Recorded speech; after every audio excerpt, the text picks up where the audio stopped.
Саламатсыздар, урматтуу көрүүчүлөр. Биз кайрадан конокко Гүлзат Мамытбек эжекебизге келип калдык. Саламатсызбы? Саламатсызбы? Мен прямой эфир жүргүзүп атам. Саламатпы мен кыргыз элим. Унутуп койбойм да. У нас праздник. Мен офисим жанында болуп атат. Короче, анда реклама кылга кетейин. Гүлзат Мамытбек эжекебиздин офисине келдик. Азыр бул жерден биз өзгөчө бир сөз кыла турган нерселер бар. Гүлзат эжем, жакында эле негизи билбейм, мен мындай сиздин атыңыз ошол жерде аталыш керек беле, кереги жок беле айта албайм. Мен аны мындай таразалап көрө албадым өтө. Жогорку кеңеште сиздин атыңыз аталды да. Ерлан Кокулов деген кыргыз элине белгилүү Несахар долбоорунун алып баруучусу. Ошол жигитибиз сиздин атыңызды атап, сиздин дарекке бир канча сындарды айтты да. Бул негизи эле баштан айтсаңыз, ошол Ерлан Кокулов менен кандай байланышыңыз бар эле? Мен ал кишини биринчи жолу көрүшүм. Биринчи жолу? Биринчи жолу көрүшүм, мен аны вообще көрбөгөн экен. Анан кийин келе баштады, Гүлзат эже монтип атат. Мен анан сүйүндүм мен.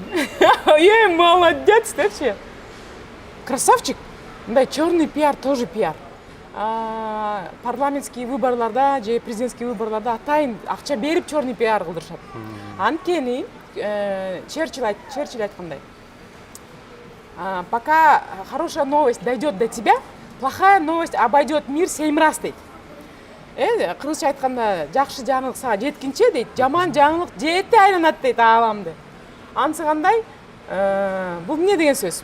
Негативдүү нерселер бат тарайт. Па.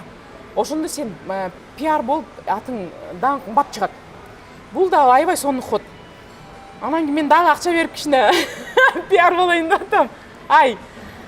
Ким эле Ерлан Кулчунов, сен дагы кичине пиарлап койчу, жогорку кеңештен дагы бирдеке деп койчу. Жогорку кеңеште эмне болсо дүң болуп кетет экен деп, наоборот, мактадым мен аны. Молодцы, дагы эмне дептир, башка эчке дептирби? Эмне деп ответ бериштир? Десем, ошо ойдон эле калды. Ответ бербептир эч ким, ошо ал киши өзү эле сүйлөптүр. Сонун пиар болду. Анан келиңиз мындай бир деп воздушный поцелуй жиберип атам. Тагыраак маалыматтардан айталы. Ошол Ерлан Кокулов айтты да, кайсы 20-жылы деди, ошол учурда Гүлзат Мамытбек 2 жашар баланын операцияга кете турган $5000 көбөйтүп берем деп алып, аны жок кылып койгон деди да. Анан дагы бир карылардын акчасын алган дейт. Ошолор да жок кылып койгон дейт. Чын элеби бул? Кечээ ушул жерде канчалык чындыкка жакын ушул нерселер? Эме дагы бир байке, тоже милицияда иштеген байке экен, чоң эле негизи должность деп. Токтоп айтып атат. Гүлзат, биз түшүнүп атабыз дейт. Элдин акылдуу, аң сезимдүү эл түшүнүп атабыз дейт. Сен ал акчаны алып бизнеске салганда, бизнес иштебей калгандасың. Эгер сен мошенник болсоң, сен бир үй алмаксың, же сен бир машина алмаксың, же дагы бир нерсе алмаксың. Бриллиант, бирсе алып баймаксың дейт. Сен бизнеске салдың, бизнес иштебей калды, ошон үчүн сени карыздап калды. Анан тики кичинекей баланын акчасын алган чын эле, чын. Ага чейин биз бир инвестордун акчасын кайтарып, $1400 алып, $2800 уже кайтарганбыз. Ух ты, бизнес работает. 3000 киши окуп атат, 8 ай аны тест кылдык, иштеп атат деп мен элден дагы акчалай коем. Анан мен дагы жардам бергим келди кичинекей балага. Эгер коркпо, мен уже бир сыйра аны проверка кылып тест кылдым, иштейт экен, бере бер деп аны алып аламбы аны. Алгам чын. Бирок аны бергем, давно эле бергем, уже немеси да бар, колумда каты да бар, тосмо катты, эмне дейт, доом жок, баарын тең берди деген. Кудай буйрса ал бала меники, бүт Кыргызстандын балдары меники, жардам берем өмүр бою. Анан кийин аны угуп алып, классно. Эми аны эч ким териштирбейт да. Айтып атпаймынбы, могу жамандык нерсени эч ким териштирип. Анан мен чыгып алып айтып, мындай да, кербең кете берет, итире берет. Ошол баланын тагдыры кандай болду? Ал бала менен байланышыңыз барбы? Байланыштабыз. Абалы кандай азыркы учурда? Жапжакшы эле, сопсон. Мен анан еще операция болгонбу? Операция кылышыптыр. Бир жерден карыздап акча алышыптыр. Ошол карыздарды жапканга дагы мен азыр жардам берем. Алардын карызын. Анткени алар менин айыман карыз болуп калды. Ошо негизи мен жаңылгандан коркпойм. Черный пиардан теги коркпойм. Черная пропаганда деп коет англисчечи. Black propaganda англисчеси, орусчасы черная пропаганда. Эң сонун нерсе алчы. Дагы бирөө кылып койсо ушундай. Анан чалып атышат журналисттер күзөтүп ответ кайтарбайсызбы? Эмне кылам, эмне дейм? Сен не правсың деймби? Зачем мне это надо? Кыла берсин, эл эмне десе дей берсин. Мен күнөм жуулуп атат. Негизи мындай атак даңкым чоңоюп атат. Менин түшүнүгүм боюнча Эрлан Кокулов сизди азыр жөн эле мындай боштондукта жүрөт, элдердин акчасын мындай асманга чачып коюп, жеп коюп, өзү жыргап жүрөт дегендей түшүндүм да мен ошондой өңүттөчү. Эми эле мага Соттор кантип чыгарды муну? Бул деген отуруш керек болчу деп атат да. Эми ошону соттон барып сурасын. Соттон барып сурасын. Ички иштер министри карасын деп атат. Ички иштер министрлиги анан барып сурасын. Сурасын, пожалуйста. Дагы пиар кылсын, дагы бир нерселерди айтсын. Мен айтып атпаймынбы, атак даңкым чыгып атат. Мен еще больше пиар болуп атам, еще больше элдин назарына түшүп атам, еще больше күнөөлөрүм жуулуп атат. Классно же. Парламент мени деп атса, я такая, Элибиз мындай элге балким кичине тагыраак маалымат берип кетебиз. Чынында кандай болду? Силерчи журналисттерчи, сот иши кантип аяктады? Анан кийин конфликтке тартып, анан эки тарап урушса, жок. Мен урушкандан алысмын. Сүйлөй берсин, эмне сүйлөгүсү келсе. Айтып атпаймынбы, ит үрө берет, кербен жүрө берет. Кербен жүрүп атса, ит үрүп атса, кербен түшө калып, иттин деңгээлине эметеп, эмнеси дейби? Мен баягы сизди Эрлан Кокулов менен уруштурайын деген ой эмес да биздикичи. Мен урушпайм Болгону ошол Эрлан Кокуловдун айткан сөздөрү чындыкпы деген нерсе да. Жок, чындык эмес деп атпаймынбы? Чындык эмес, кужум. Мындай экен да. Териштирбей эле. Эмне үчүн мен черный мирди аябай сыйлайм? Потому что за черный мир, в черном мире отвечаешь за свои слова, да? Обоснованно отвечаешь. Обосновал – классно, та сторона отвечает. Не обосновал – ты отвечаешь, да? Маска жок аякта, маска азыраак. Жок дебейин эми, маска деле бар аякта деле. Бирок маска азыраак. Анан кийин бир сөз айтыш үчүн териштирет. Конкретно териштирет, тактайт, доказательствосы барбы, далилдейт. Анан кийин сүйлөйт. Мен азыр мындай сизден мындай жоопту уккум келип атат да. Мен мондай нерсенин негизинде бошотулуп чыктым депчи. Жок, мен эч кимди обижать этпейм. Эч кимдин астында актанбайм. Бул актануу эмес, болгону элге так маалымат жеткени жакшы да. Анткени сиз жөнөкөй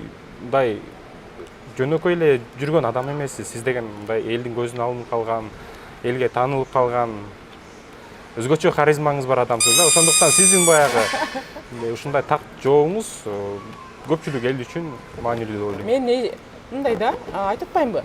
Бирөөнүн астында актанып, анан что-то буду объяснять. Мен эң негизгиси Гүлзат чыкпа, особенно мамам. Чыкпа элдин астында сүйлөбө, анан кийин коркуп атам дей берди. Мен коркпойм дедим. Мамке, сиз корксоңуз, коркуңуз, пожалуйста. Мен элдин астында жүзүм жарык. Элди алдайын деген оюм жок болчу. Ооба карыстап калдым, туура проект иштебей калды. Бирок мен элдин астына чыгып амандашам элим менен. Мен мындай айланып кетейин элим, у меня все хорошо. Жүзүм жарык деп, деп чыгам. Деп чыктым. Дубур бир ондой интервью бердим. Анан бияктан чыкты. Деп я такая, классный пиар. Эми азыр силерде келдиңер, дагы пиар болуп атам. Мына как раз офисиме келдиңер, офисимде пиар болуп атат. Азыр англис тил курстарын ачтым. Мен негизи королева английского языка. Ошо англис тилиме келгиле. Эрлан Кулчунов дагы келсин мага. Негизи ошол Эрлан Кокуловдун буга чейин депутат боло беликке чейинки баягы не сахар долбоору ошол боюнча маалыматыңыз бар беле? Не сахар деген эмне? Не сахар деген долбоор бул деген баягы тамак аштарды, көчөдөгү фастфудтарды мисалы канчалык деңгээлде таза жасап атат, санитарлык талаптарга жооп береби деп атайын барып текшерүү жүргүзгөн программа болчу да. Эмеде да бар болчу. Демек сиздин маалыматыңыз жок бул боюнча? Россияда да бар болчу ушундай бир аял киши. Билбейм, мен кыргыз телевидениясын вообще карабайм да. Мен кыргыз телевидениясынан үйлөнө турган эчтекем жок. Мындай да. Бул Кыргызстан болсо, бул Россия, а бул Америка. Кыргызстандан үйлөнө турган мен эчтекем жок азыр. Анан кийин мен Россияныкын карайм, Россиядан дагы Россияны алып коюп туруп, негизи Американыкын караганга аракет кылам. Сразу эле американецтерден үйрөнгөн. Анткени ошол жактан келет бүт прогресс. Кыргызстандыкын тегиле карабайм. Кыргызстандын студиялары да болбойт экен. Вот 3 жыл мурунку студиясы до сих пор ошондой экен. Атабай эле коеюн. Даже мындай бир сүрөтү жылган эмес. Айланып кетейин. 3 жыл өттү. Мен 3 жылдын ичинде балдарымдан ажырадым. карызга баттым, проект баштадым, пандемиядан элди чыгардым, Турцияга барып келдим, түрмөдө отуруп келдим. Понимаете, болуп кетип атат меники. А силердин студияңар оң болбойт го дедим, айланып кетейин, студияңардан хотя бы могу сүрөттү хотя бы мындайынан коюп койгочу, тескерисине болсо да кичине өзгөрүү болсун. Ошол Эрлан Кокуловдун баягы аты аталып калды көп эле. Эми кыскача балким сизде маалымат жок окшойт, мен маалымат бере кетейин. Эрлан Кокулов деген бул ошол Несахар долбоору аркылуу көпчүлүк элге таанылып, эл аны колдоп, бул жигит чын эле баягы элди чындап ойлогон адам экен, элдин жыныгы баягы элдин талабын ойлогон жигит экен деп элдин баары шайлаган депутат. Элдин баары это 6 баары миллионов. болгондо баягы өзүнүн баягы кандайдыр бир деңгээлде электораты бар жигит. Хорошо. Нет, мен ал киши жөнүндө эч кандай кабарым жок экен. Ошо биринчи жолу ошондо көрдүм. Келет, бул ким деп коем. А бул ошо бирдеке деген долбоордун алып баруучусу. Ну хорошо. Сиз ушундай атпайбы? Ой, молодец дедим. Дагы бир сөзлөп койсунчу. Телефон берсеңер мен еще мактап коеюн. Десем телефон таба албадым. Анагы убакытта болбоду. Ошого мен урушпайм эч ким менен. Айтып анан айтышы неде жок, ал менден келмес. Уруша турган, айтыша турган. Анан бирөө мынтип коет, дебатка чакырбайсызбы? Ой дедим, кой айланып кетейин. Мен ушундай иштерим көп, долбоорлорум көп, Кудай буйрса. Негизи адам адамга душман эмес. Кыргыз кыргызга душман эмес. Биздин душмандар бул сабатсыздык. Понимаете, мы китеп окуп алгандагыбыз. Биздин душманыбыз жакырчылык. Биздин душманыбыз биз үчүнчү дүйнө өлкө экендигибиз. Ошол нерсе биздин душманыбыз. Адам адамга душман эмес. Андан көрө ошо Боорум экөөбүз, Кулчунов экөөбүз, Боорум экөөбүз туруп калып, немеге дебат кылалы, вызов таштайлы жакырчылыкка. Жакырчылык менен күрөшөлү. Сабатсыздык менен күрөшөлү. Көрө албастык менен күрөшөлү. Ичибиздеги көрө албастык менен күрөшөлү.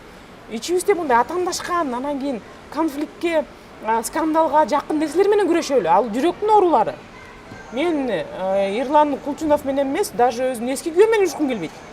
Ошол кишиге барып мисалы, ал киши мисалы эркек киши. Баары эркектердин жолу улуу, кантсек дагы. Ал киши 3 баламын атасы мага чалып атышты, Гүлзат кел. Кол бутун сындырып келелиби дейт. Ты уже наша сеструха дейт. Мен айттым, айланып кетейин, тийбегиле. Ал менин балдардын атасы. Мен лучше өзүм кичине пострадаю, кичине өзүм кыйынчылыкты көрөм, балдарым сагынып атам. Бирок ничего, мен бетимде калың болуп калгандай. Бронь. Демек ошол Эрлан Кокуловдун айткан баардык сөздөрү сиз үчүн жөн гана пиар. Сонун пиар болуп атат. Анан кийин молодец, дагы бир айтып койсунчу. Дагы бир нерселерди айтып койчу, айланып кетейин Эрлан. Дагы бир нерселерди айтып койчу. Дагы бир нерселерди айтып, дагы бир нерселерди сүйлөшсүнчү парламент. Парламент мени сүйлөсүнчү, мени. Скоро мен президент болом да. Келиңиз эми маегибизди кичине башка нукка бурайын мен. Мында башка нукка буралчы айланайын. Мындай да, мен урушпай турган нукка. Жеке баягы жарандык оюмда сиздин могу жүргөн турумуңузчу. Ненормальный. Аздан ненормальный. Мен балдарды окутам да, мен өзүм бала кыялмын. Мен ойлоп атам да, праздник болуш керек. Сиз атайын ушул нерсени кылып, элден өзгөчө болуп, бир кандайдыр бир необычный нерсени жасап, атайын хайп кылайын дейсизби ушуну? Жок, мен өзүм ушундаймын. Же мен өзүңүз чындап эле ушундайбы? Мен өзүм ушундаймын. Мага келип чын эле Гүлзат эже мен мисалы журналист эмес, кечирип коюңуз. Журналист эмес, мындай жөнөкөй жаран катары эле кызыктап, бул атайын хайп кылыш үчүн, атын чыгарыш үчүн ушундай кылабы деген мындай жөнөкөй жарандык эле мындай. Хайп деген сонун нерсе. Хайпты мен кылганга аракет кылам. Хайпёрмун өзү, королева хайпамын, но позитивдүү. Негативно можно делать хайп, да? Бирок мен вдохновительмин, дем берүүчүмүн. Мен позитивди алып келген. Позитив деген эмне? Бул өмүр, бул жашоо, бул өнүгүү, бул прогресс, позитив. А негатив бул өлүм, это смерть. Эмне кереги бар мен өлүм алып келиштин? Урушпайсызбы, дебатка чыкпайсызбы? Дебатка чыкпайм, сүйлөй берсин. Айтам, менде мындай бронь. Пожалуйста, сүйлөй бергиле, эмне кылсаңар кыла эле. Андан көрө мен позитив кылам. Тигин менен салгылашпайсызбы, мен салгылашпайсызбы, атак даңкыңыз жетет, духуңуз жетет. Ооба билем жетет. Менден күчтүү Кыргызстанда адам жок. Менден күчтүү, менден акылдуураак адам жок Кыргызстанда. Любой адамды акылым менен да, билимим менен дагы, күчүм менен да, духум менен да жеңип кетем. Любой. Бирок мен жеңем, анан мен кыйынмын, деп монтпейм, өзүмдү көкүрөккө урбайм. Потому что сиз кыйынсыз реально. Вот Эрлан Кулчунов кыйын. Чын эле кыйын. Мен эски күйөөмбү, ал да кыйын. Баардыгы кыйынсыңар, особенно эркектер. Эч эркектер менен салгылашпайм. Эч ким менен кыйын болгум келбейт. Баардыгы кыйынсыңар. Чын эле адам өзүнчө бир уникалдуу нерсе да, бир адам өзүнчө бир ааламда. Анын ааламында ал кыйын. Менин ааламымда мен кыйын. Ошого мен билимдүү адаммын. Билимдүү адам урушпайт эч качан. Эки мындай адам урушуп атса, мунусу билимди, бунусу билими жок болсо, болду, күнөөлүү. Эгер билимдүү экен, акылдуу экен, эмнеге урушат? Кетип калбайбы? Бул уруша турган адам калбай атат. Мен акылдуумун, мен эмне кылам урушап? Ооба, сеники үчүн. Все, я не буду ругаться. Кетип калам мен. Зачем? Балдарым бербей атат, ызылдап атат, мейлі ало кой. Ало кой, пожалуйста. Не буду я ругаться, мен ушунчалык өстүм. Сен мошенниксиң. Мен сени уктум, все хорошо. Кетип калам мен. Урушпайсыз. Не надо, зачем терять время? Он при своем мнении, я при своем мнении. Мен жалгыз калсам дагы, необитаемый островда. Мен счастливый боло берем. Вот эч ким жок, мен жалгыз эле калсам. Эмнеге дейсиңерби? Кудайым бар ичимде.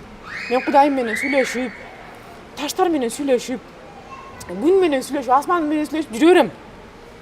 Вот мен ушунчалык, мен түрмөдө отурганда да ушунчалык бактылуумун. Мен эч ким менен сүйлөшпөй койсом да, бири менен урушуп кетип атат, интрига болуп атат, айтып, мен эч ким менен сүйлөшпөйм дедим. Ушунчалык интригант экенсиңер. Бирөө өзүнө тартат, айтып, мен эч ким менен сүйлөшпөйм. 2 жума сүйлөшпөй койдум.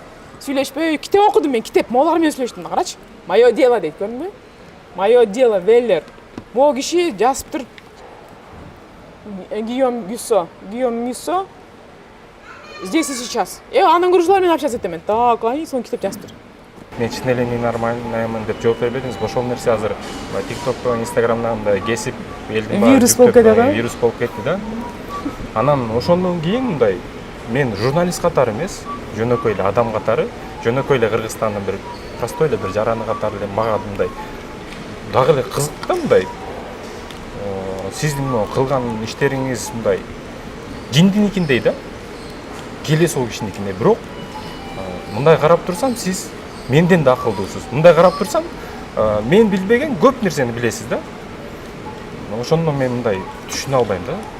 Сиз кандай чын эле жиндисизби, же чын эле акылдуусузбу? Мындай так бир жооп алгым келет да мен.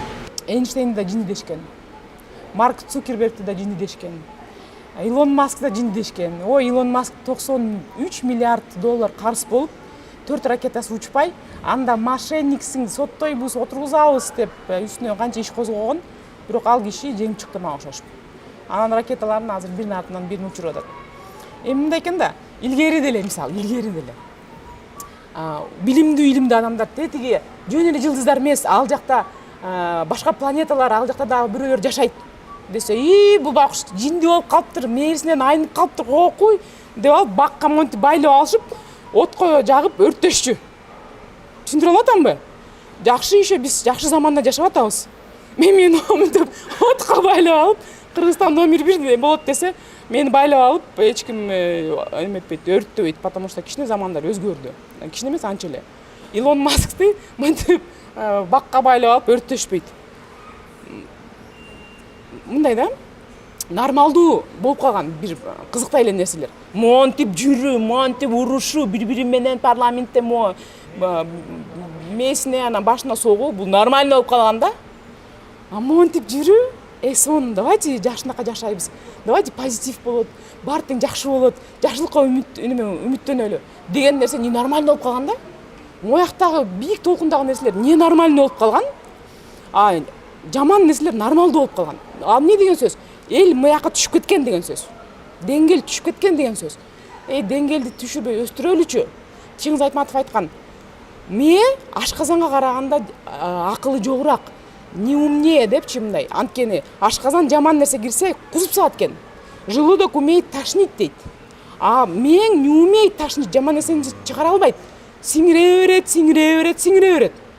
Ошого бири-бирибиз менен уруша беребиз, анткени TikToктон жаман нерсе көрөбүз, WhatsApp'тан жаман нерсе көрөбүз, Instagram'дан жаман нерсе көрөбүз.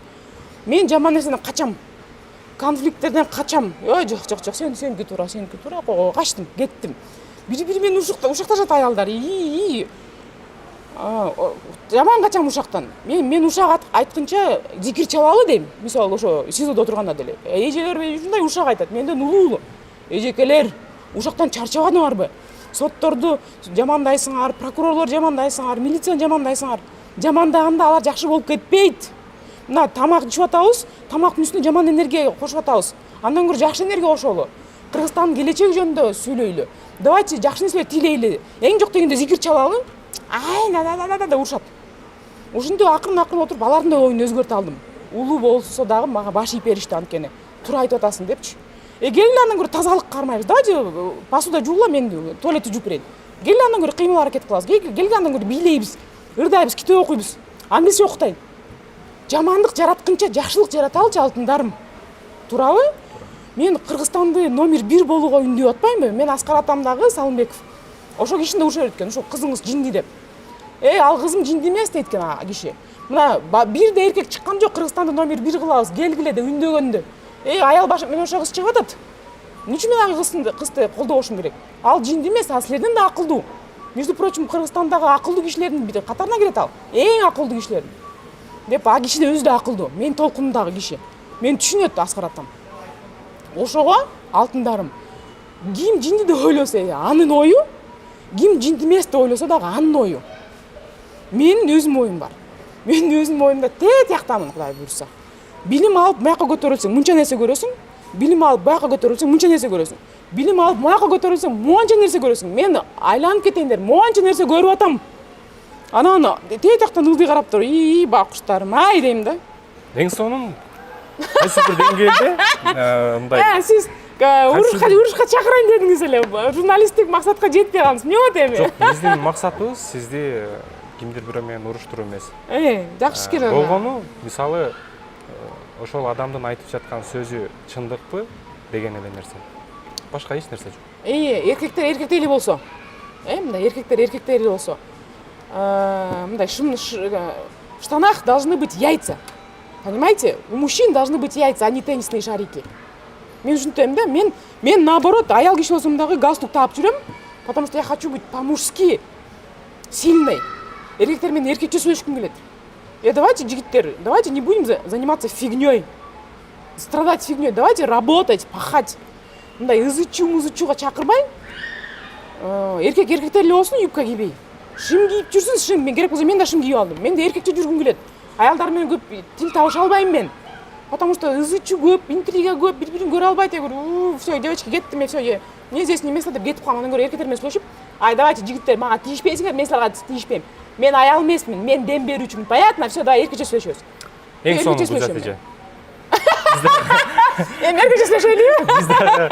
Все, ошо менен бүтүрөлү, все. Жообузду алдык. Кайсы бир деңгээлде мындай жооп ала алдык сизден. Маегиз үчүн чоң рахмат. Биз дагы эркекче кетип калдык. Сонун. Давайте эркекче жүрөлү. Ишиңизге ийгилик.